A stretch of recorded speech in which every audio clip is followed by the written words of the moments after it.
And also you have former President Bush breaking his silence, being more critical, saying during a speech, I know it's going to be the private sector that leads this country out of the current economic times we're in. It's government that's not able to create wealth. There begins to be some momentum in terms of opposition on government interference. Yeah, and the Republicans have always been very, very good at opposition. That's what they do well. And I think we do have to respond more forcefully, explaining. Right now the president's been out all by himself.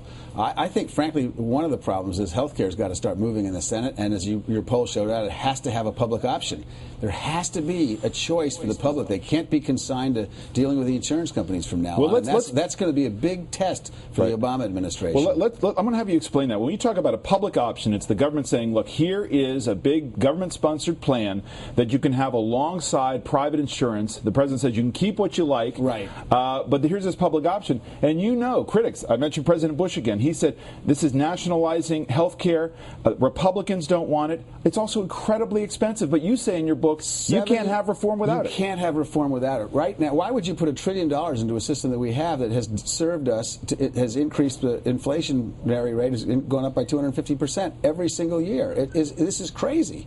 You can't do this. And there's a guy on the show earlier who said, we want real reform. The only way you can really reform the healthcare system and bring down the costs and save our jobs is to give the Americans a choice between the private system and the public system. But you wouldn't have a private system, conservatives say. If you have a government plan, nobody chooses a private system because the government can artificially set prices low. First of all, that's nonsense. Second of all, we've had a government system for 50 years. The Republicans didn't like it then. It's called Medicare. Everybody over 65 is already in the government system. Let the people who are under 65 make a choice between what they think is best for them and whatever their ideology is. Let them be in the public side. Let them be in the private side. Let them choose.